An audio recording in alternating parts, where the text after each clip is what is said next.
မတွေးသင့်သောအတွေးများဘုရားဘာသာဝင်သူတော်စင်တွေအနေနဲ့တွေးတောစရာတွေရှိကြတဲ့အတိုင်း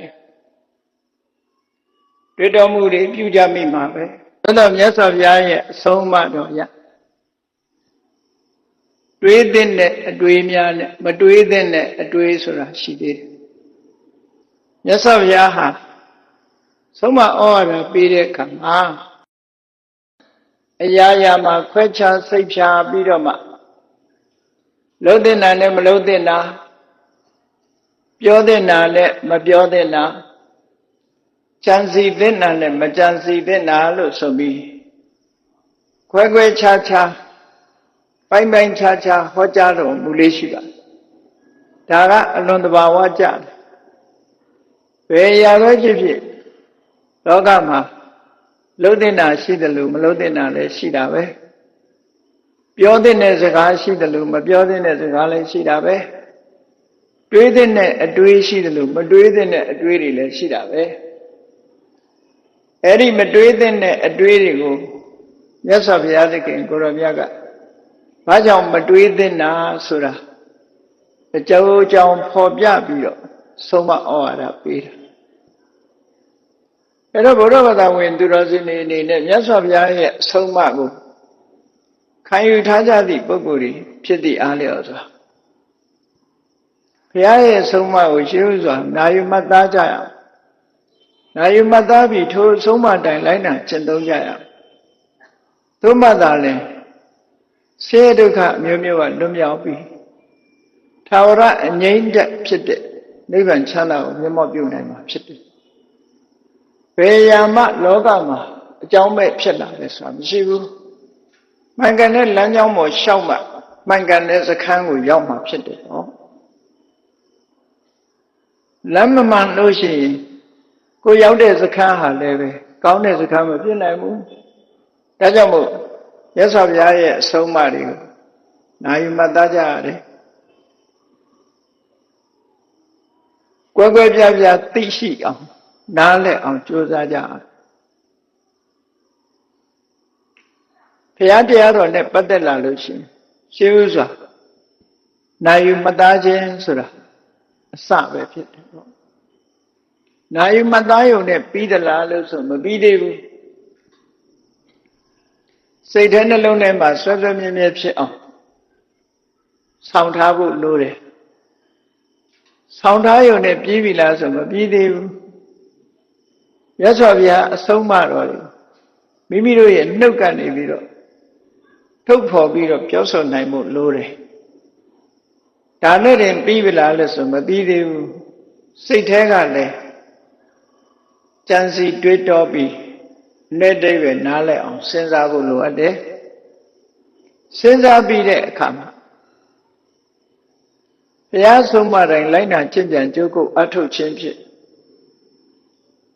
ဘဝ၏အဓိပ္ပာယ်စုဆုံးမမှုရဲ့အဓိပ္ပာယ်တွေကိုရှင်းရှင်းလင်းလင်းကြီးသိသွားပြီဆိုတဲ့အခါကျမှမြတ်စွာဘုရားရဲ့အဆုံးအမဆောင်ရွက်မှုပါမြတ်စွာဘုရားအဆုံးအမနဲ့ပတ်သက်ပြီးလိုက်နာဆောင်ရွက်မှုပါကောင်းကျိုးချမ်းသာတွေပေးပြီးလမ်းဆုံးနိုင်တယ်လို့ဒီလိုဆိုတာအရေးကြီးဆုံးကတော့မြတ်စွာဘုရားအဆုံးအမတိုင်းလိုက်နာကျင့်သုံးမှုဟာအရေးကြီးဆုံးပဲလို့ဒီလိုမှလိုက်နာကျင့်သုံးမှုမပြုလို့ရှိရင်အဆုံးအမဩဝါဒတစ်ခုဟာဘယ်သူရဲ့ဆုံးမဩဝါဒပဲဖြစ်ဖြစ်မှန်ကန်တဲ့ဆုံးမဩဝါဒတစ်ခုဟာမလိုက်နာဘူးမကျင့်သုံးဘူးအသုံးမချဘူးဆိုရင်အကျိုးတစ်ခုဖြစ်ပေါ်စေမှာမဟုတ်ဘူးဘာနဲ့တူတယ်လဲလို့ဆိုလို့ရှိရင်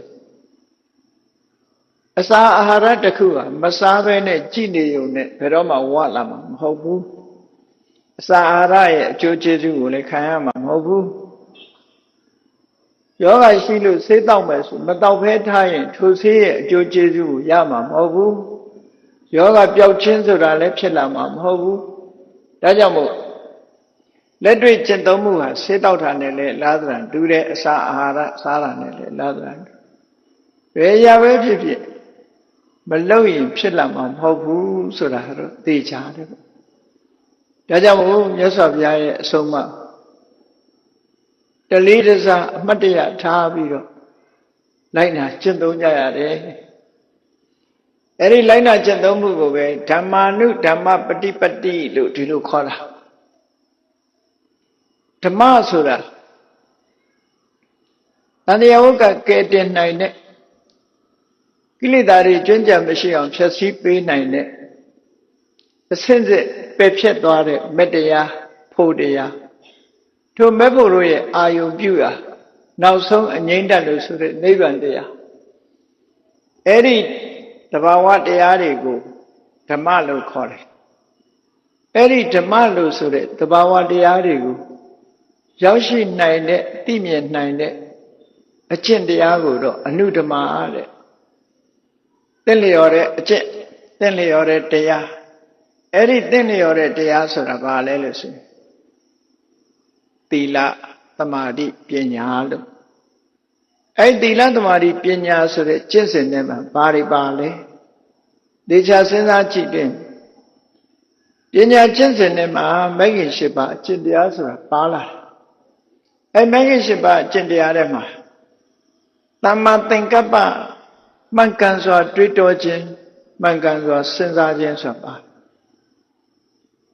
အဲ့တော့စဉ်းစားမှုမပါလို့ရှိရင်တမ္မာဒိဋ္ဌိအမှန်မြင်မှုဆိုတာမဖြစ်နိုင်ဘူးဒါကြောင့်မို့မှန်ကန်ကန်စဉ်းစားနိုင်မှမှန်ကန်ကန်မြင်နိုင်တယ်လို့မှန်ကန်ကန်မမြင်သေးသမျှကာလပတ်လုံးဆင်းရဲတွေကလွတ်ကင်းနိုင်တယ်ဆိုတာမရှိနိုင်ဘူးတဲ့အမှန်မမြင်သေးသမျှလူတွေရဲ့တွေ့တာမှုတွေရှိနေဥမှာပဲတွေ့တာမှုတွေကိုမစွန့်လွတ်နိုင်ကြသေးဘူးတွေ့တာမှုတွေမစွန့်လွတ်နိုင်သေးသမျှကာလပတ်လုံးမုန်းတိမှုတွေဆိုတာဒီဖြစ်နေဥမှာပဲတွေ့တာမှုကိုစွန့်လွတ်နိုင်မှမုန်းတိမှုဆိုတာလည်းကင်းမယ်တွေ့တာမှုကိုအကြောင်းပြုပြီးဖြစ်ပေါ်လာနိုင်တဲ့စိတ်သောကဆိုတာလည်းဖယ်ရှားနိုင်မှာပဲစိတ်သောကကိုမဖယ်ရှားပဲနဲ့စိတ်နှလုံးအေးချမ်းမှုဆိုတာဘယ်သူမှမရနိုင်ဘူးတဲ့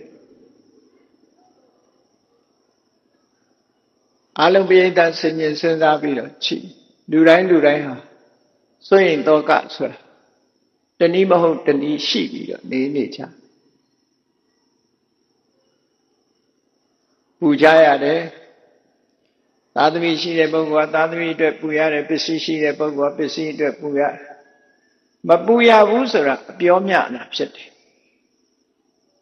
နောက်ဆုံးမှာဘယ်သူအတွက်မှပူစရာမရှိရင်ကိုယ့်အတွက်ပူရကျမ်းမာရေးအတွက်ပူရတယ်ပူစရာမရှိတာလို့မရှိအဲ့ဒီပူစရာတွေကဘယ်ကနေမြစ်ဖြားခံပြီးလာနေတယ်လဲလို့ဆိုရင်တွေ့တာမှုတွေမြစ်ဖြားခံလာတယ်ဒါကြောင့်တွေ့တာမှုကိုမဖယ်ရှားနိုင်ဘူးဆိုလို့ရှိရင်ဆိုရင်တောကဆိုတာတွေလေဘယ်တော့မှဖယ်ရှားနိုင်မှာမဟုတ်ဆိုရင်တောကမဖယ်ရှားဘဲနဲ့စိတ်နှလုံးအေးချမ်းစွာငြိမ်ငြိမ်ချမ်းချမ်းနေနိုင်တယ်ဆိုတာဘယ်သူမှမရှိဘူးတဲ့လူတွေကဆိုရင်မှုမရှိဘဲနဲ့စိတ်နှလုံးအေးချမ်းစွာနေဖို့ကြိုးစားကြတယ်သို့တော့တွေ့တာမှုကိုမစွန့်လွတ်နိုင်သေးတဲ့တောကဆိုတာလာနေဥမှာပဲ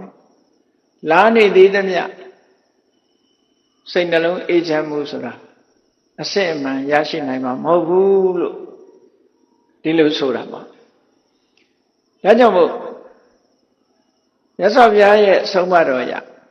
ဘုရားရဲ့ဒွိတာဝကဥပဒကဥပတိကဘိက္ခုဘိက္ခုနီလို့ဆိုတဲ့မြတ်စွာဘုရားရဲ့တာဝကတွေဘုရားဆုံးမတော်ရမတွေးသင့်တဲ့အတွေးတွေကိုရှောင်ကျင်ဖို့လိုအပ်တယ်တွေးသင့်တဲ့အတွေးကိုသာတွေးပြီးမတွေးသင့်တဲ့အတွေးကိုရှောင်နိုင်မှမိမိတို့လိုအပ်တဲ့ချမ်းသာဒုက္ခတွေကိုရနိုင်မှာဖြစ်တယ်မတွေးသင့်တာတွေတွေးနေသမျှဘယ်တော့မှချမ်းသာဒုက္ခဆိုတာရမှာမဟုတ်ဘူးချမ်းသာဒုက္ခဆိုတာအလိုလျောက်ဖြစ်ပေါ်လာနိုင်တဲ့အရာမဟုတ်ဘူးလောကမှာဘယ်အရာပဲဖြစ်ဖြစ်မှန်ကန်တဲ့အကြောင်းတရားကင်းပြီးတော့ဘယ်အရာမှဖြစ်ပေါ်လာခြင်းမရှိဘူးဒါကြောင့်မို့ မတွေးသင့်တဲ့အတွေးနဲ့တွေးသင့်တဲ့အတွေးဆိုတာမိမိတို့ရဲ့နေ့စဉ်ဘဝမှာကွယ်ကွယ်ပြားပြားနားလည်ပြီးတော့တို့တွေမတွေးသင့်တဲ့အတွေးတွေမတွေးမိအောင်တွေးသင့်တဲ့အတွေးတွေကိုသာတွေးမိလေအောင်ဆိုတာနေ့စဉ်လိုက်နာကျင့်သုံးဖို့ကြိုးစားကြရမှာဖြစ်တယ်ပေါ့။ဘာဖြစ်လို့မြတ်စွာဘုရားကမတွေးသင့်တဲ့အတွေးကိုမတွေးဖို့ဆုံးမဩဝါဒပေးရတယ်လေလို့ဆိုဘာဒီဆိုးကျိုးတွေဖြစ်နိုင်လဲဘယ်ရာပဲဖြစ်ဖြစ်စဉ်းစားကြည့်လေလူတယောက်စီးကြိုယောဂရှိရဆိုစီးကြိုယောဂနဲ့မတည့်တဲ့အစာမစားတဲ့အစာပဲမစားတဲ့နာကိုစားရင်ဘာဖြစ်စီးကြိုသွေးကြိုတက်လာမှာတက်လာရင်ဘာဖြစ်လဲနောက်ဆုံးမှာကြောက်ကတ်တွေပျက်စီးမယ်မျက်စိအမြင်တွေပျက်စီးလာမယ်ဖြစ်ပေါ်လာတဲ့ခန္ဓာကိုယ်မှာထိခိုက်သွားတဲ့အနာတွေမကျက်တော့ဘူးဆိုတာတွေဖြစ်လာစီးကြိုရဲ့ဆိုးချိုးတွေရလာမှာပဲပေါ့ဒါဘာဖြစ်လို့ရမစားတဲ့အစာစားလို့ဖြစ်တာတခြားယောဂတွေလည်းထို့တူပဲမသွားတဲ့နေရာသွားလို့ရှိရင်လေမလိုလားအပ်တဲ့ဆိုးကျိုးတွေဖြစ်လာမှာပဲမပြောတဲ့စကားပြောမိလို့ရှိရင်လေမလိုလားအပ်တဲ့ဆိုးကျိုးတွေဖြစ်လာနိုင်တာပဲအဲ့ဒါလိုပဲမတွေးတဲ့နာတွေကိုတွေးနေပြီလက်ခံပြီးတွေးတောနေမယ်ဆိုလို့ရှိရင်ကတော့ဆိုးကျိုးတွေလာလိမ့်မယ်တဲ့အနည်းဆုံးဆိုးကျိုးတွေမြတ်စွာဘုရားကဆိုးကျိုးတွေဒီနေရာမှာဖော်ပြတယ်မတွေးတဲ့အတွေးကိုတွေးပြီဆိုလို့ရှိရင်ဘာဖြစ်မလဲဒီနေရာမှာမတွေးတဲ့အတွေးဆိုတာလဲမှတ်သားဖို့လိုအပ်တယ်ပေါ့မတွေးတဲ့အတွေးတွေးလို့ဆိုးကျိုးတွေရတယ်ဆိုတာလဲမှတ်သားကြရမှာဖြစ်တယ်ပေါ့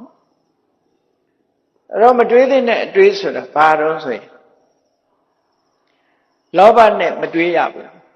လောဘအခြေခံတဲ့အတွေးချံမျိုးမတွေးရဘူးလောဘအခြေခံပြီးတွေးတဲ့အတွေးမျိုးကိုတွေးတာကာမဝိတက္ကလို့ခေါ်တယ်တွေ့တာစရာနှစ်သက်စရာလိုချင်စရာအာယုန်ဒီပေါ်မှာတွေ့တာမှုလိုချင်မှုနှစ်သက်မှုဆိုတာတွေနဲ့ဒီအတွေးတွေနဲ့တွေးလိုက်မယ်ဆိုလို့ဒီအတွေးဟာမတွေးတဲ့အတွေးပေါ့နောက်တစ်ခုဒေါသနဲ့တွေးတဲ့အတွေးမျိုးလဲမတွေးတဲ့အတွေးပဲစိတ်ဆိုးပြီးတော့တွေးနေတဲ့အတွေးဟာဘယ်တော့မှအကောင်းမဖြစ်ဘူးတဲ့နောက်တစ်ခုကြီးမားတဲ့ဒေါသကြောင့်ဖြစ်ပေါ်လာနိုင်တဲ့တစ်ဖက်သားကိုညှင်းဆဲလို့တဲ့တပ်ဖြတ်လို့တဲ့အတွေးမျိုးလည်းမတွေးရဘူးတဲ့အဲ့ဒါမတွေးတဲ့အတွေး၃မျိုးလောဘနဲ့လောဘကိုအခြေခံပြီးတော့တွေးတဲ့အတွေးမျိုးတွေကြည့်လေလောဘနဲ့တွေးတယ်ဆိုတာလိုချင်မှုကိုအခြေခံပြီးတွေးလိုက်လို့ရှိရင်အကယ်၍သာကိုယ်မှာထိမ့်ချုပ်မှုမရှိဘူးဆိုရင်ဘာဖြစ်လဲလောဘကြီးလို့ရှိရင်သခိုးတော်၎င်းဓမြတော်၎င်းဖြစ်မှာသူများပစ္စည်းကိုလိုချင်တဲ့ပုဂ္ဂိုလ်မျိုးဖြစ်လာမှာပဲထိမ့်ချုပ်မှုရှိနေလို့သာသခိုးဓမြမဖြစ်တာဟုတ်လိုချင်တဲ့စိတ်နဲ့လောဘကိုအခြေခံပြီးထိမ့်သိမ့်မှုမပြုဘဲနဲ့နေမယ်ဆိုလို့ရှိရင်ဒီအတွေးသည်လမ်းဆုံးကတော့သခိုးဓမြဒုစရိုက်မှုရာဇဝမှုကိုကျွလွန်စေနိုင်တဲ့အတွေးတစ်ခုပဲလို့တို့ပဲဆိုတာဒါဖြင့်ဒေါသနဲ့တွေးတဲ့အတွေးကဘာတော့ဒေါသတွေဖြစ်ပေါ်လာတဲ့အခါဒေါသဖြစ်နေရင်ဒေါသနဲ့တွေးတဲ့ပုဂ္ဂိုလ်တယောက်ဟာဒေါသအရှိန်မပြေသေးလို့ပြောသမျှစကားတွေကလည်းမဖွဲမရာတွေဖြစ်လာလှုပ်သမျှတွေကလည်းမဖွဲမရာတွေဖြစ်လာနောက်ဆုံးဒေါသနဲ့တွေးတဲ့အတွေးကြောင့်ဒီကနေ့ခေတ်မှာလူသတ်မှုတွေဆိုတာဖြစ်လာသူတွေတတ်တယ်တရားတွေတတ်တယ်ညီကိုချင်းချင်းခိုက်ရန်ဖြစ်ပွားတယ်သားနဲ့ဖေးနဲ့ဖြစ်တယ်မိသားစုမှာဖြစ်တယ်ဒေါသဆိုတဲ့အတွေးနဲ့မခံကျင်စိတ်နဲ့တွေးတဲ့အတွေးဟာနောက်ဆုံးဘယ်ထိအောင်ပို့လို့ဒေါသဖြစ်လာတဲ့ပုဂ္ဂိုလ်တရားနဲ့ပတ်သက်ပြီးတော့မြတ်စွာဘုရားဟောထားတဲ့ဒေသနာတော်တွေမှာကြည့် ဒေါသဖြစ်တဲ့ပုဂ္ဂိုလ်ဟာတဲ့ဒေါသနဲ့တွေးမိပြီဆိုရင်ကိုယ့်ကိုတတ်မိတယ်ကိုမိဘကိုတတ်မိတယ်ယဟန္တာကိုတတ်မိတယ်သူတော်ကောင်းတွေကိုပြစ်မှားတယ်ဟောဒီကိစ္စတွေလိုက်ကြည့်မယ်ဆိုလို့ရှိရင်ဒေါသနဲ့အတွေးကိုမတွေးသင့်တဲ့အတွေးကိုတွေးလို့ဒီအဆင့်ထိရောက်သွားတာလို့သူပြောတယ်ဟောနောက်တစ်ခုကပါတော့ဆိုလို့ရှိရင်ညှင်းဆဲလုံမှုနဲ့တွေးတဲ့အတွေးတရားတွေပျက်စီးစေလိုတဲ့စိတ်နဲ့တစ်ဖက်သားဆုံးရှုံးနစ်နာသွားမှုဆိုတဲ့အတွေးတွေကရုဏာကင်းမဲ့တဲ့ညှင်းဆဲလိုတဲ့အတွေးမျိုးဟာလည်းပဲမကောင်းတဲ့ဘက်ကိုသယ်ဆောင်သွားနိုင်တယ်ဒါကြောင့်မို့ကာမဝိတက်ကကာမဂုဏ်အာယုန်တွေနဲ့ပတ်သက်ပြီးတော့လောဘနဲ့တွေးတဲ့အတွေးဗျာပါဒဝိတက်ကမုန်းတိမှုကိုအခြေခံပြီးတော့ဒေါသနဲ့တွေးတဲ့အတွေးဝိဟိတဝိတက်ကတစ်ဖက်သားကိုညှင်းဆဲတပ်ဖြတ်လို့တဲ့အတွေးနဲ့တွေးတဲ့အတွေးတဲ့အဲ့ဒီအတွေး၃မျိုးကိုဘုရားဘာသာဝင်သူတော်စင်တွေရှောင်ဖို့မြတ်စွာဘုရားကတပည့်တာဝကတွေရှောင်ပါတဲ့ဒီအတွေးမျိုးတွေမတွေးမိအောင်ထိမ့်သိမ့်ကြပါလို့ဒီလိုဆိုတာအဲ့တော့ဆိုးကျိုးတွေဖြစ်ပေါ်လာနိုင်လို့မတွေးခိုင်းတာမြတ်စွာဘုရားကတော့ဒီဆိုးကျိုးဆိုတာလေးတွေကိုဘယ်လိုဖော်ပြတော့လို့ဆိုတော့ဒါတွေဟာသိဉာဏ်ကင်းမဲ့မှုကြောင့်ဖြစ်ပေါ်လာတဲ့အတွေးတွေဖြစ်သည့်အတွက်ကြောင့်ဒီအတွေးတွေကိုအကုသလဝိတက်ကအသိဉာဏ်ကင်းမဲ့မှုကြောင့်ဖြစ်ပေါ်လာတဲ့အတွေးအကုသိုလ်အတွေးပေါ့ဒီနေရာအဲ့ဒီအတွေးတွေကြောင့်ဘာတွေဖြစ်တုံးဒီအတွေးတွေကလူကိုဘာတွေဖြစ်စေနိုင်တော့ဆိုရင်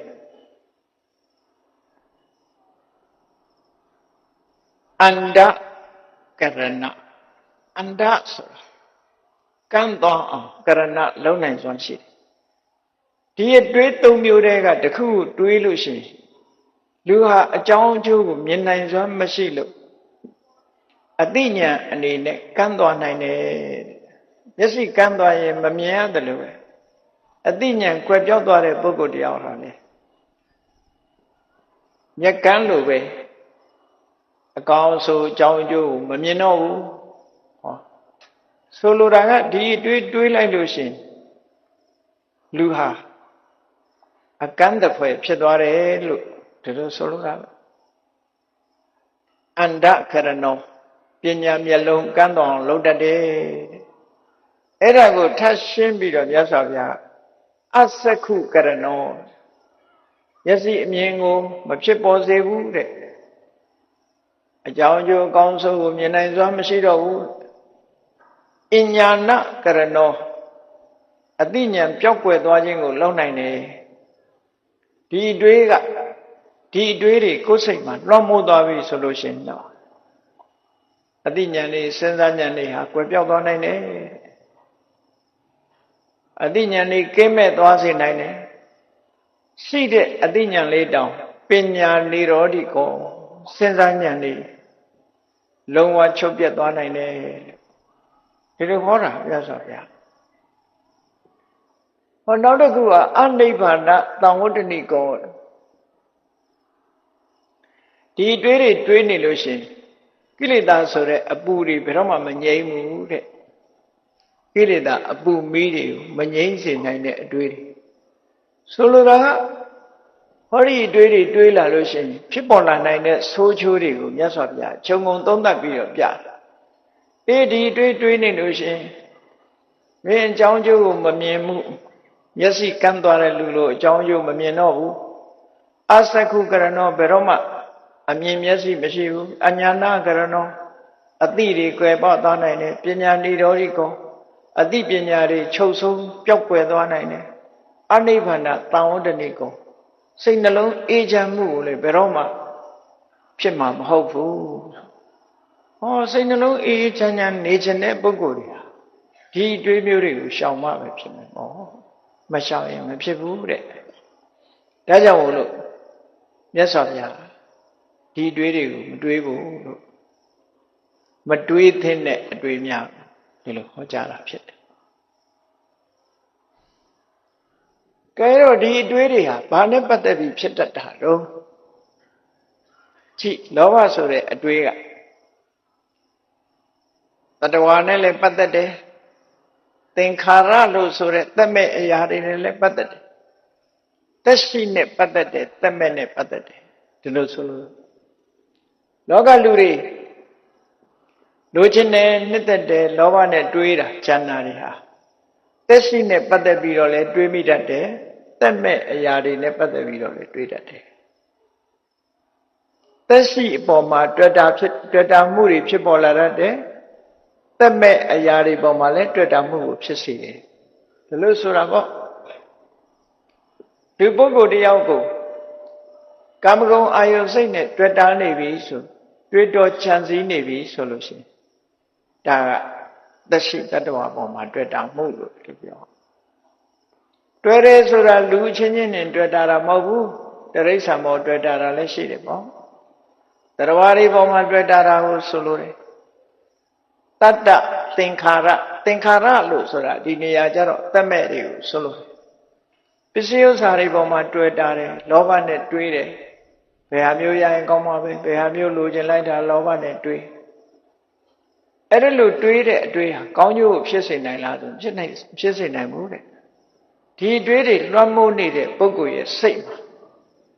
ခြေနေစိုးတွေဖြစ်လာနိုင်တယ်ထိရင်ထိမထိရင်ဖြစ်မှာမထိတဲ့ပုဂ္ဂိုလ်တွေအတွက်နော်ထိမ့်သိမ့်နေလို့ရှိရင်တော့ပို့ပြီးတော့တိုးတက်မလားမထိမ့်သိမ့်မှုဆိုရင်ပိုဆိုးလာနိုင်တယ်လို့ယောဂများလို့ပဲထိမ့်ထားလို့ရှိရင်သက်သာမထိမ့်လို့ရှိရင်ပိုတိုးလာအဲ့တော့ကာမဝိတကလို့ဆိုတဲ့ကာမဂုဏ်အာယုန်တွေခံစားလို့မှုနဲ့တွေးတဲ့လောဘနဲ့တွေးတဲ့အတွေးတွေသက်ရှိတရားတွေနဲ့လည်းပတ်သက်တယ်သက်မဲ့ပစ္စည်းဥစ္စာတွေနဲ့လည်းပတ်သက်တယ်ဘယ်အရာနဲ့မှ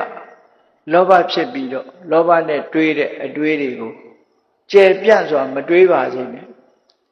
တွေးမိလို့ရှိရင်ဖယ်ရှားပစ်ပါတဲ့မဖယ်ဘူးဆိုရင်ဆိုးကျိုးတွေလာလိမ့်မယ်တဲ့အမြင်မျက်စိတွေပျောက်ကွယ်သွားနိုင်တယ်အသိပညာတွေပျောက်ကွယ်သွားနိုင်တယ်စိတ်နှလုံးအေးချမ်းမှုတွေဆုံးရှုံးသွားနိုင်တယ်ဒီလိုဆိုတာပေါ့အဲ့ဒါကြောင့်လို့မြတ်စွာဘုရားဒီကာမဂုဏ်အာယုန်နဲ့ပတ်သက်တဲ့လောဘနဲ့တွေးတဲ့ကာမဝိတ္တဆိုအတွေးမျိုးမတွေးသင့်ဘူးလို့ဒါကဣတိယပါဠိတော်မှာ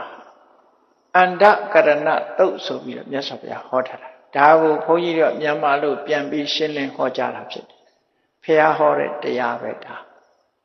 မြတ်စွာဘုရားကိုယ်တိုင်ဟောခဲ့တာဒီအတွေး၃မျိုးဟာအန္တကရဏကံတော်အောင်လုံနိုင်တယ်တဲ့အစကုကရဏမျက်စိကင်းမဲ့တော်အောင်လုံနိုင်တယ်အညာဏကရဏမသိအောင်လုံနိုင်ပညာនិရောဓိကအသိပညာတွေချုပ်ပြောက်သွားအောင်လုံနိုင်တယ်အနိဗ္ဗာန်တောတ္တနိကစိတ်နှလုံးနဲ့အငြိမ့်ဓာတ်တွေကိုမဖြစ်စေဘူးအငြိမ့်ဓာတ်တွေဆုံးရှုံးပျက်စီးသွားနိုင်တယ်လို့ဒီလိုဆိုတာအဲ့ဒီထဲမှာနံပါတ်1ကာမဝိတ္တကတရားဝါတွေသက်မဲ့တွေသက်ရှိတွေသက်မဲ့ပစ္စည်းတွေနဲ့ပတ်သက်ပြီးလောဘဖြစ်တာနဲ့တွေးတဲ့အတွေးတခါဗျာပါဒဆိုတဲ့စိတ်ဖောက်ပြန်ပြီးဒေါသနဲ့တွေးတဲ့အတွေးစိတ်ဆိုးတယ်ဆိုတာသက်ရှိတ attva ကိုသာဆိုးတာမဟုတ်ဘူးသက်မဲ့အရာတွေပေါ်မှာလည်းစိတ်ကဆိုးရတယ်သက်ရှိတ attva တွေပေါ်မှာစိတ်ဆိုးတယ်လို့သက်မဲ့အရာတွေလေတိုက်ရင်တိုက်တယ်မိုးရွာရင်ရွာတယ်မရွာရင်မရွာဘူးနေပူရင်ပူတယ်နဲ့လူတွေစိတ်ဆိုးမှုတွေဆိုတာသက်ရှိတယ်မကဘူးသက်မဲ့ပါစိတ်ဆိုးတတ်တယ်နော်အဲ့ဒီလိုဗျာပါဒဆိုတဲ့စိတ်တိုးနေတဲ့ပုဂ္ဂိုလ်တယောက်ဗျာပါဒဆိုတဲ့ဒေါသလွှမ်းပြီးတော့တွေးနေတဲ့ပုဂ္ဂိုလ်တယောက်ဟာတစ်ဖက်သားပျက်စီးမှုကိုအမြဲတမ်းကြံစည်မိနေတတ်တယ်ပေါ့အဲ့ဒီမှာလည်းပဲတရားနဲ့ပတ်သက်ပြီးတော့ဒေါသဖြစ်တယ်သက်မဲ့အရာဝတ္ထုတွေနဲ့ပတ်သက်ပြီးတော့ဒေါသဖြစ်တယ်အဲ့ဒါလို့ဒေါသဖြစ်လာပြီဆိုလို့ရှိရင်ဘာဖြစ်လဲအမြင်မျက်စိတွေကန်းသွားနိုင်တယ်တဲ့အသိဉာဏ်တွေတုံးသွားနိုင်တယ်စိတ်နှလုံးအေးချမ်းမှုတွေဆုံးရှုံးသွားနိုင်တယ်လို့ဟုတ်မို့ကိုယ့်ဟာကိုယ်စဉ်းစားပေါ့တ ဒေါသနဲ့တွေးပြီးတော့စိတ်တိုးနေတဲ့စိတ်ကောက်နေတဲ့လူတယောက်ညတောင်အေးချမ်းချမ်းအိတ်နေမှာမဟုတ်ဘူးမကြည်မနှက်တွေဖြစ်နေထမင်းတောင်မစားနိုင်ဘူးနော်မကြည်မနှက်ဖြစ်နေထမင်းတောင်မစားဆင်းရဲဒုက္ခတွေနဲ့ပဲကြုံနေတာအဲ့ဒါကြောင့်မို့ဒီအတွေးတွေမတွေးနေနဲ့ဒေါသနဲ့တွေးတဲ့အတွေးတွေမတွေးရဘူးတွေးရင်ဆိုးကျိုးတွေဆက်လက်ဖြစ်ပေါ်နေမယ်ရသော်ဘုရားတည်းဟောတာနောက်တစ်ခါဝိဟိတဝိတကအဲ့ဒါကြတော့ညှင်းဆဲတပ်ဖြတ်ဖို့အတွေးမျိုးကရုဏာကင်းမဲ့တဲ့အတွေးအဲ့ဒါကြတော့သက်ရှိတတဝါနဲ့ပဲသက်ဆိုင်သင်္ခါရနဲ့မသက်ဆိုင်ဘူးသင်္ခါရအပေါ်မှာတပ်ဖြတ်တယ်ဆိုတာမရှိဘူးနော်ဒါကဘုရားရဲ့အယူဆစိတ်ဆိုးပြီးတော့တစ်ပင်ခုတ်ဖြစ်တာဆိုရင်ဂျိန်းဝါဒအရာဆိုရင်တော့တစ်ပင်ဟာအသက်ရှိပဲသက်ရှိအနေထားလို့ပြောနိုင်တယ်သို့တော့မြတ်စွာဘုရားကဒီနေရာမှာညှင်းဆဲတပ်ဖြတ်တယ်ဆိုတာတရားဝါတွေနဲ့ပတ်သက်တယ်ဒါကြောင့်မို့ဝိဟိတဝိတက်ဆိုတဲ့ညှင်းဆဲလို့မှုအတွေ့သည်သက်ရှိတတ္တဝါဘဝမှာရှင်သန်နေခွင့်မပေးပဲသူရဲ့အသက်ရှင်မှုကိုရပ်ဆိုင်ပယ်ဖြတ်ပြတဲ့အတွေ့မျိုးတွေဆိုလိုတာတတ္တဝါတွေကိုတတ်တယ်ဖြတ်တယ်လူချင်းတတ်ဖြတ်တယ်ဆိုတာတွေဟာဒီဝိဟိတဝိတက်လို့ဆိုတဲ့အတွေ့ကိုအခြေခံရတာကြီးပဲကောအဲ့ဒီအခြေခံလာတဲ့နေရာမှာချက်ချင်းဖြစ်တာလည်းရှိတယ်ကြိုတင်ပြီးတော့ဖြစ်နေတာလည်းရှိတယ်တပ်ဖြတ်မှုကျွလွန်တဲ့ပုဂ္ဂိုလ်တိုင်းဟာတခဏအတွင်းမှာဖြစ်ဟောဒီဝိဟိတဝိတက်လွှမ်းမိုးခံရလို့ဖြစ်သွားတာနော်လူတယောက်ကိုစိတ်ဆိုးလို့ထပြီးတော့တတ်မိတယ်ဆိုတာလေအဲ့ဒီအချိန်လေးဟာဝိဟိတဝိတက်လွှမ်းမိုးသွားတာပဲတမင်ကြံစီပြီးတော့တတ်တာမျိုးမပြောနဲ့စိတ်ဆိုးမှန်ဆိုးဖြစ်ပြီးတော့တတ်လိုက်ချလိုက်ရင်လေဝိဟိတအတွေးဟာဒီအချိန်မှာလွှမ်းမိုးနေတယ်လို့ဒီလိုပြောတာဒါကြောင့်မို့အဲ့ဒီအတွေးဟာလေဆိုးကျိုးကိုပဲဖြစ်ပေါ်စေတယ်အသိဉာဏ်ကိုကင်းမဲ့သွားစေနိုင်တယ်စိတ်နှလုံးအေးချမ်းမှုပျောက်ကွယ်သွားနိုင်စေတယ်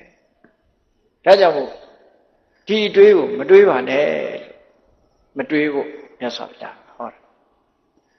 ဒီအတွေးတွေတွေးနေပြီဘုရားဘာသာဝင်တယောက်ဒီအတွေးတွေတွေးပြီဆိုရင်ဒီတမကဆိုးကျိုးတွေလည်းဖြစ်လာနိုင်ဒါကလက်ရှိဖြစ်ပေါ်တဲ့ဆိုးကျိုးတော့ကပြောတာကာမဂုဏ်အာယုစိတ်တွေကိုလောဘနဲ့တွေးလိုက်တဲ့အတွေးတွေကိုအကြောင်းပြုပြီးတော့နောက်ဆုံးမှာဒီပုဂ္ဂိုလ်ဟာဒီဘဝကိုစွန့်လွတ်လိုက်ရတဲ့အချိန်မျိုးမှာဆိုလို့ရှိရင်ငရဲရောက်သွားနိုင်တယ်တိရစ္ဆာန်ဘဝရောက်သွားနိုင်တယ်ပြိတ္တာဘဝရောက်သွားနိုင်အပေလေးပုံကျသွားနိုင်တယ်လို့ဆိုတာအထူးအဖြင့်လောဘလွှမ်းမိုးနေတဲ့ပုဂ္ဂိုလ်တရားသိရင်တော့ရေပုံရအဖြစ်ပြောတာသိရင်ပြိတ္တာဖြစ်တယ်ငါပစ္စည်းနဲ့တွဲပြီးတော့နေတဲ့ဒီလောဘနဲ့အတွေးလေးတွေးတာကိုဘယ်ကိုပို့တတ်တုံးဆိုပြိတ္တာဘဝကိုပို့ဆိုဒါကြောင့်ပစ္စည်းဆွဲပြီးတည်သွားတာတို့ပုဂ္ဂိုလ်ဆွဲပြီးတည်သွားတာတို့တည်သွားတဲ့ပုဂ္ဂိုလ်တွေဟာမကျွတ်မလွတ်ပြိတ္တာဘဝရောက်သွားတတ်တယ်ဒီလိုဆိုတာပေါ့ဆွလမ်းမှုကဘယ်ရာမှမကောင်းဘူးလို့ဒီလိုဆိုလိုတာနောက်ဆုံးမှာရှိတော့ကကြောက်ကြမှာပေါ့နှမလုံးတဲ့ပုဂ္ဂိုလ်ကသူလူခံလို့ရလာတဲ့ပိတ်အုပ်ကလေးကိုပိုကောင်းအောင်လို့ဆိုပြီးတော့ခြေတွေပြန်ပြီးတော့ခုတ်ပြီးတော့ကြမ်းကြမ်းကျင်ကျင်နဲ့ရက်ကန်းရက်ချောညက်ညက်သင်္ကန်းလေးချုပ်ပြီးအယောင်မှာဆိုးပြီးဟိုတန်ကောင်းတဲ့နုညံ့သင်္ကန်းလေးဖြစ်အောင်လုပ်ပြီးတော့ပေးလိုက်တာကတ္တဗဘုရားလက်ထက်ကတိတ်တဆိုမထေရဟန်းသူတော်ကောင်းပဲသူတကယ်သူတော်ကောင်းကြီးပဲတရားကျင့်တယ်သို့တော့နှမကစီရင်ပေးလိုက်တဲ့ ဒီသင်္ကန်းလေးကိုနောက်တည့်ဝတ်မယ်ဆိုတဲ့အတွေ့လေးအရင်တော့လည်းမတူဒီသင်္ကန်းလေးကကောင်းလိုက်တာဆိုတဲ့အတွေ့လေး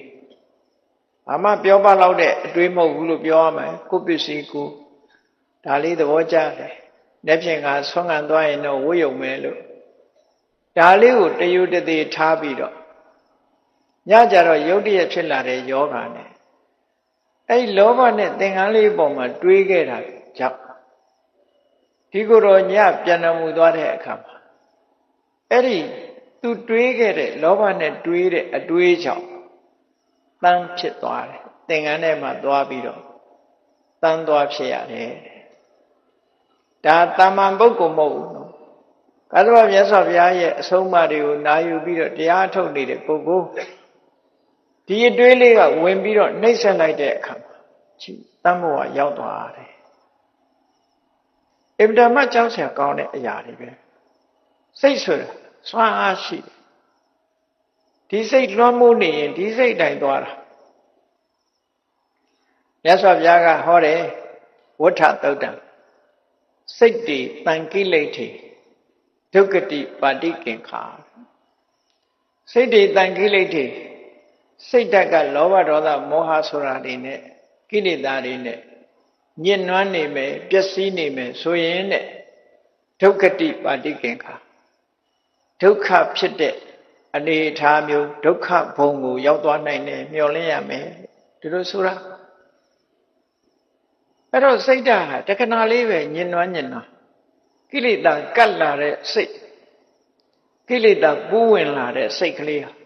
တခဏလေးပဲပူးဝင်လိုက်အဲ့ဒီပူးဝင်ပြီးဒီအခြားမဲ့မှာဘဝပြောင်းရတယ်ဆိုရင်တော့ဘဝကောင်းကိုရဖို့ခဲရင်သွားတယ်ဒီလိုဆိုတာပေါ့နော်စိတ်ရဲ့တွေ့တာစိတ်လေးတွေအမှန်တမ်းပြင်းထန်တွေ့တာစိတ်လေးတွေအမှန်တမ်းပြင်းထန်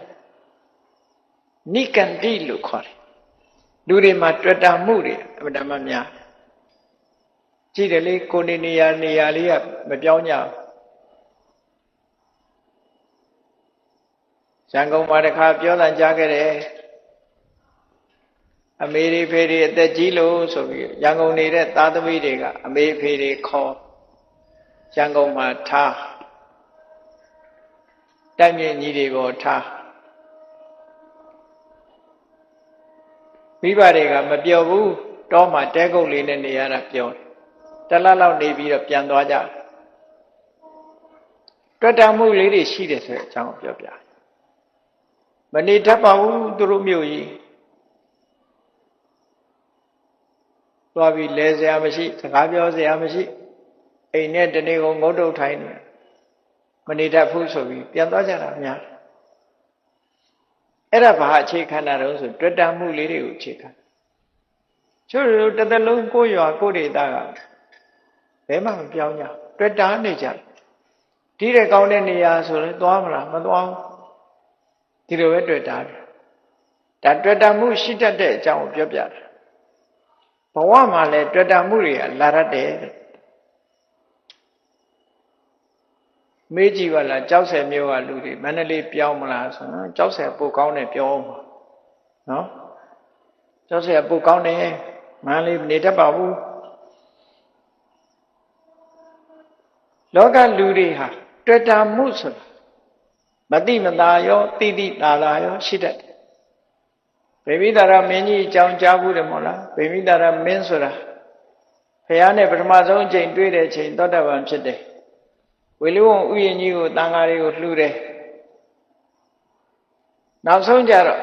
မြတ်စွာဘုရားကိုနေ့စဉ်နဲ့စိတ်ကပ်တယ်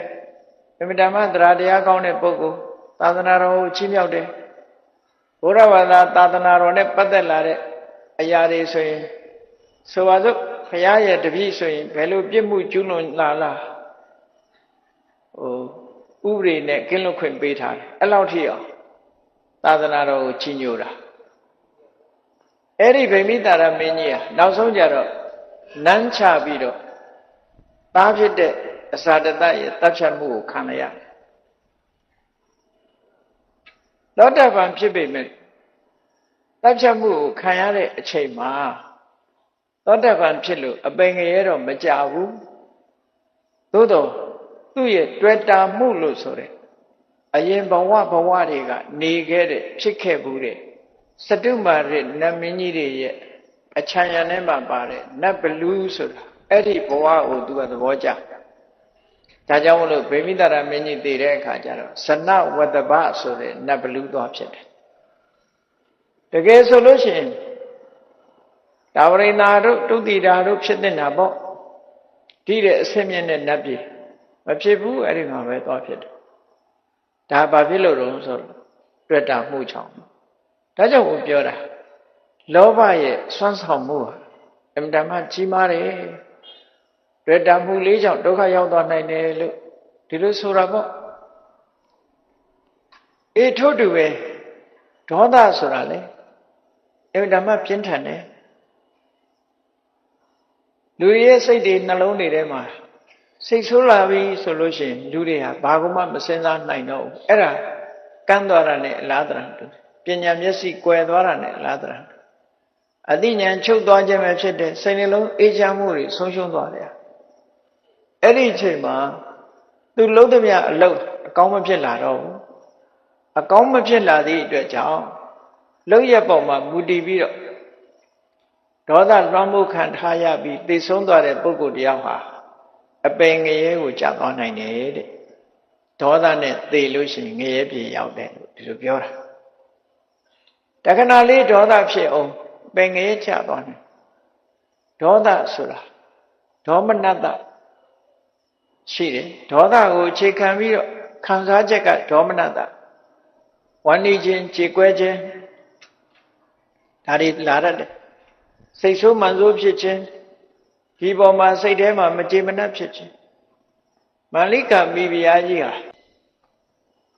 ဘုရားကိုလွန်ကြည်ညိုတယ်ပညာဉာဏ်လည်းထက်မြက်တယ်ဘုရားရဲ့တရားတော်တွေလည်းအချိန်ချင်းနာရဒီကနေ့မှာသူလုပ်ခဲ့တဲ့အလုပ်တစ်ခုပေါ်မှာမကြေမနပ်နဲ့ရှက်စိတ်တွေနဲ့ဝမ်းနည်းစိတ်တွေကြေကွဲစိတ်တွေနဲ့တည်သွားတော့သူဟာအဝိဇ္ဇငရဲကျသွားတယ်လူတွေရဲ့အရေးအတွက်နဲ့9ရက်တည်း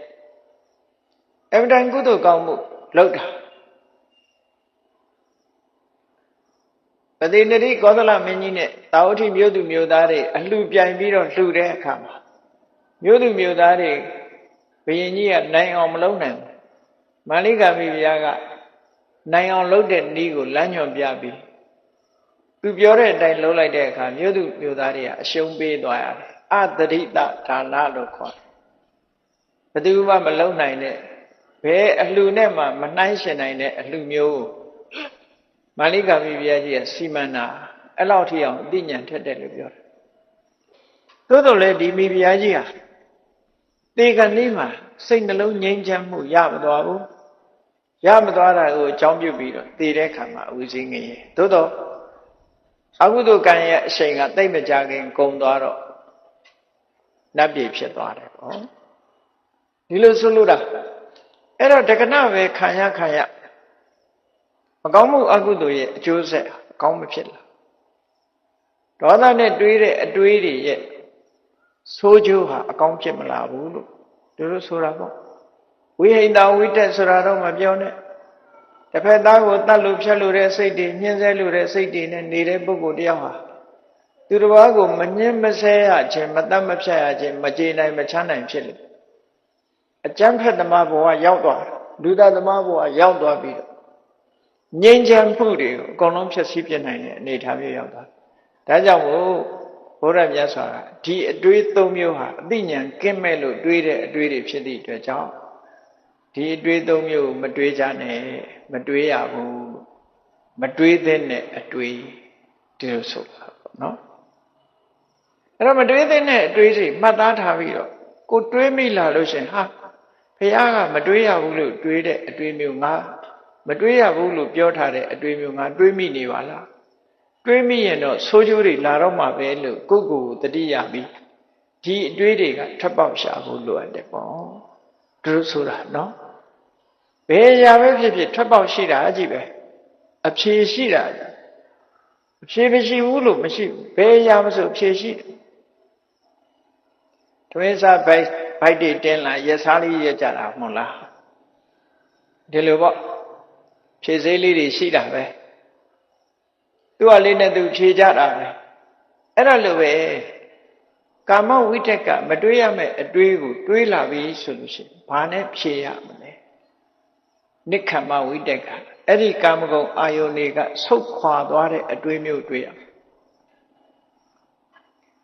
လူချင်းစိတ်တွေကိုဖယ်ရှားပြရမယ်လောဘတွေဖယ်ရှားပြရ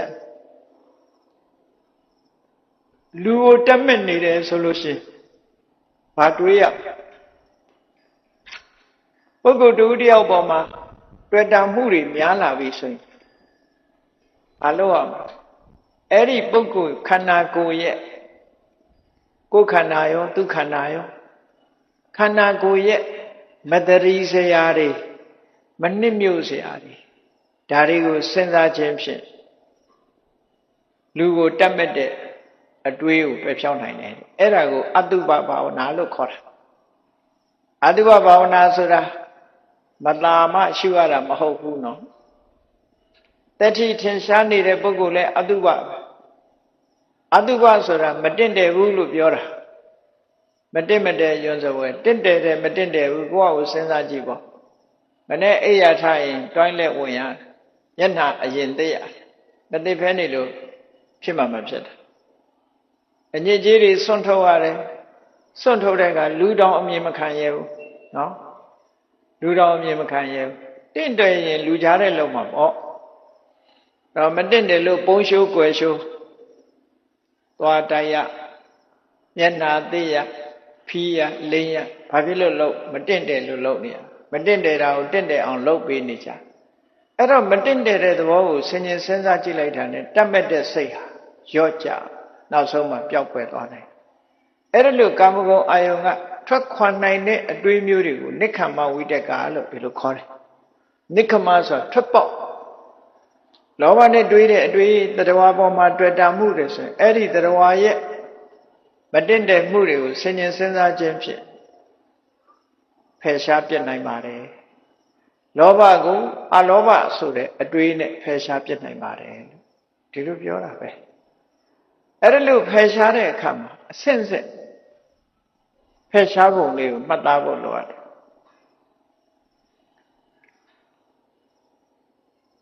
နိက္ခမဝိတက်ကလို့ဆိုတဲ့ကာမဂုဏ်အာယုန်တွေကိုဖယ်ရှားဖို့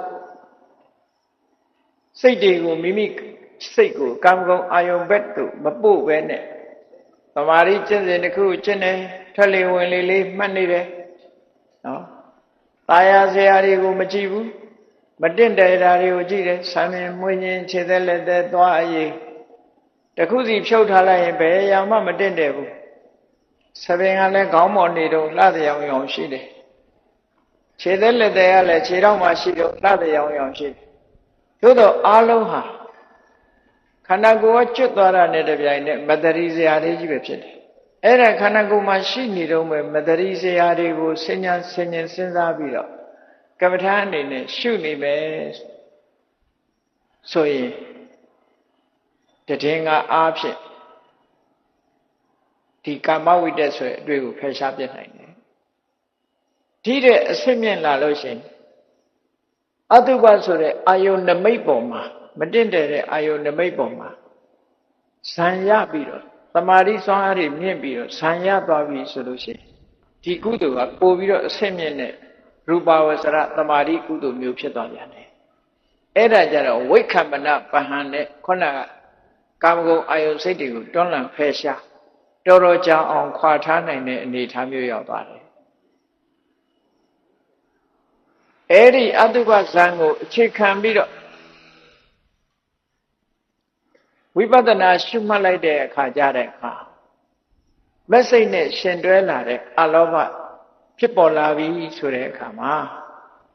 လောဘကိုလုံးဝဖယ်ရှားပြစ်နိုင်တဲ့မက်စိတ်ပေါ်လာပြီဖို့စိတ်တွေရလာပြီဆိုရင်ကာမဝိတ္တဆိုတဲ့မလိုလားအပ်တဲ့မတွေးတဲ့အတွေးဟာဘယ်တော့မှပေါ်မလာတော့ဘူးလုံးဝပျောက်သွားမတွေးတဲ့အတွေးစိတ်ထဲခေါင်းထဲမှာပေါ်မလာတော့ဘူးတဲ့လုံးဝပျောက်သွားဒီအဆင့်၃ဆင့်နဲ့ဖယ်ရှားလိုက်ပထမကတည်ငါပဟာနာလို့ခေါ်တဲ့ဆိုင်ရာအကြောင်းတရားလေးနဲ့ဖယ်ရှားတယ် ဒုတိယတမာတိစွမ်းအားနဲ့တွန်းလှန်ဖယ်ရှားတယ်တတိယမျိုးဖြတ်သုတ်တင်ဖယ်ရှားတယ်လုံးဝဖြတ်တောက်ဖယ်ရှားတယ်ဆိုတဲ့သမုတ်စေတပါအဲ့ဒီကြရင်ဒီမကောင်းတဲ့ကာမဝိတက်ကဆိုတဲ့အတွေးဒီဘယ်တော့ခါမှကိုယ့်ရဲ့အုံနောက်ထဲရောက်လာမှာမဟုတ်ဘူးတဲ့ဘယ်တော့မှမတွေးတော့ဘယ်တော့မှမတွေးရင်သူ့ကိုတွေးခြင်းကြောင့်ဖြစ်ပေါ်လာနိုင်တဲ့ပညာကင်းမဲ့ခြင်းအသိဉာဏ်နဲ့ချုပ်ငြိမ်းသွားခြင်းအသိဉာဏ်နဲ့ကွယ်ပြောက်သွားခြင်းစိတ်နှလုံးအေးချမ်းမှုတွေလက်လွတ်ဆုံးရှုံးသွားခြင်းဆိုတာဘယ်တော့မှမဖြစ်တော့ဘူးအပင်ငရဲကြဖို့ဆိုတာလည်းဘယ်တော့မှမဖြစ်တော့ဘူးလို့ဆိုတာဟောနောက်တစ်ခုဗျာပါဒဝိတက်ကဆိုတာအဗျာပါဒဝိတက်ကအဗျာပါဒဝိတက်ကဆိုတာမေတ္တာကိုပြောတယ်အဒေါသမုန်းတီးခြင်းဆိုတဲ့ဒေါသကိုအမုန်းဒေါသကိုမေတ္တာနဲ့မှဆေးကြောအောင်မေတ္တာတရားမိမိရဲ့ရင်နဲ့နှလုံးထဲမှာတိဆောက်လိုက်တာနဲ့တပြိုင်နက်အမုန်းတရားဟာငြိမ်းသွားတယ်မေတ္တာဘာဝနာစတင်ပွားများလိုက်တာနဲ့တပြိုင်နက်မုန်းတဲ့စိတ်တွေပျောက်သွားတယ်အဲ့ဒီပျောက်သွားခြင်းဟာတည်ငါပဟံအနေနဲ့အမုန်းကိုအဒေါသဆိုတဲ့မေတ္တာနဲ့ဖယ်ရှားလိုက်ခြင်းပဲဖြစ်တယ်ဇံရလာအောင်မေတ္တာကိုပွားလို့သို့မဟုတ်မေတ္တာပွားလို့ဇံရလာပြီဆိုရင်ဝိက္ခမ္ပနပဟံနဲ့အတန်ကြာအောင်ဒေါသကိုဖယ်ရှားပြစ်ထားနိုင်တယ်တခါအဲ့ဒီမေတ္တာဇံကိုအခြေခံပြီးတော့ဝိပဿနာကျင့်စဉ်ကိုကျင့်လိုက်တဲ့အခါမှာဒေါသဆိုတာကိုလုံးဝဖယ်ရှားပြစ်နိုင်တဲ့မက်စိတ်ကိုယ်စိတ်ပေါ်လာပြီအဲ့ဒါဆိုလို့ရှိရင်ဗျာပါဒဝိတက်ကဆိုတဲ့ဒေါသနဲ့တွေးတဲ့အတွေးတွေဟာဘယ်တော့ခါမှမိမိစီပြန်မလာတော့ဘူးမိမိရဲ့အုံနောက်ထဲမှာသာဝရဖယ်ရှားပလိုက်ခြင်းဖြစ်တယ်ဖြတ်တောက်ဖယ်ရှားတာမဟုတ်ဘူးဟောဒီအတွေးကိုအတွေးတွေနဲ့ဖယ်ရှားပြစ်တယ်ဒီလိုဆိုလို့တာဟောနောက်တစ်ခုကဝိဟိတဝိတက်ကကရုဏာကိုပွားများရမယ်ကရုဏာဆိုတာတစ်ဖက်သားရဲ့ဒုက္ခမှလွတ်မြောက်စေလိုတဲ့စိတ်ဓာတ်ကျဉ်းဆဲမှုကင်းပြီးတစ်ဖက်သားရဲ့ဆင်းရဲဒုက္ခလွတ်မြောက်စေလိုတဲ့စိတ်ဓာတ်အဲ့ဒီလွတ်မြောက်စေလိုတဲ့စိတ်ဓာတ်ကိုစတင်ပြီးတော့မိမိတဏ္ဍာမှာထူထောင်ပြီးဆိုရင်တည်ငါပဟံအပြင်ဝိဟိတဝိတက်ကိုဖယ်ရှားလိုက်နိုင်တယ်အဲ့ဒီကရုဏာအခြေခံတဲ့တရားတို့ရဲ့ဆင်းရဲဒုက္ခပေါ်မှာကျင်နာတနာမှုဆိုတဲ့တရားကိုပွားများအထုတ်လိုက်တဲ့အခါဆံရလာအဲ့ဒီရလာတဲ့ဆံကြတော့အတော်အသင့်အချိန်ကြာကြာဖယ်ရှားတွန်းလှန်ဖယ်ရှားပြစ်နိုင်တဲ့သမာဓိစွမ်းအားကြောင့်ဝိက္ခမနပဟံအားဖြင့်ဗျာပါဒဝိတက်ကကိုဖယ်ရှားထားနိုင်တယ်နောက်ဆုံးမှာဒီကရုဏာဇံကိုအခြေခံပြီးတော့ဝိပဿနာကျင့်စဉ်ကျင့်လို့မစိတ်ဖို့စိတ်ကိုမျက်မှောက်ပြုပြီးနိဗ္ဗာန်ကိုမျက်မှောက်ပြုပြီးဆိုရင်တဲ့အခါကျဝိဟိတဝိတက်ဆိုတဲ့ညှင်းဆဲလို့မှုအတွေးသည်မိမိရဲ့ခေါင်းထဲမှာဘယ်တော့ခါမှပေါ်မလာတော့ဘူးတဲ့လုံးဝအပြတ်ရှင်းပြလိုက်နိုင်တယ်လို့ဒီလိုဆိုတာအေးဒါကြောင့်မို့လို့တွေးတဲ့အတွေးမတွေးတဲ့အတွေးမတွေးတဲ့အတွေးတွေကိုဖယ်ရှားပြစ်ဖို့တွေးတဲ့အတွေးကိုတွေးခြင်းဖြင့်မတွေးတဲ့အတွေးတွေကိုဖယ်ရှားပြစ်ရမယ်အဲ့ဒါလို့ဖယ်ရှားပြစ်လိုက်နိုင်တဲ့အခါမှာမတွေးတဲ့အတွေးတွေဆိုးကျိုးကိုဖြစ်ပေါ်စေနိုင်တဲ့အတွေးတွေပညာမျက်စိတွေပျောက်ဆုံးပညာမျက်စိတွေကန်းတော့အောင်အသိဉာဏ်တွေပျောက်ဆုံးသွားအောင်စိတ်နှလုံးအေးချမ်းမှုတွေပျောက်ဆုံးသွားအောင်မကောင်းတဲ့အကျိုးကိုဖြစ်ပေါ်စေတဲ့ဒီဆိုးဝါးတဲ့မတွေးတဲ့အတွေးတွေကိုဖယ်ရှားနိုင်ရမယ်တဲ့အဲ့ဒါလို့ဖယ်ရှားလိုက်တဲ့အခါကျတော့မှထာဝရငြိမ်းချမ်းမှုဆိုတာကိုရနိုင်ပါတယ်လို့ဘုရားမြတ်စွာကဒီလိုဟောတာဖြစ်တယ်ပေါ့နော်အဲ့ဒါဗုဒ္ဓဘာသာဝင်တွေနဲ့ပတ်သက်ပြီးတော့မြတ်စွာဘုရားရဲ့အဆုံးအမဒါဒီလိုလာတာဒါကြောင့်မို့မြတ်စွာဘုရားကအဲ့ဒီသုတ်တံမှာဟောထားတယ်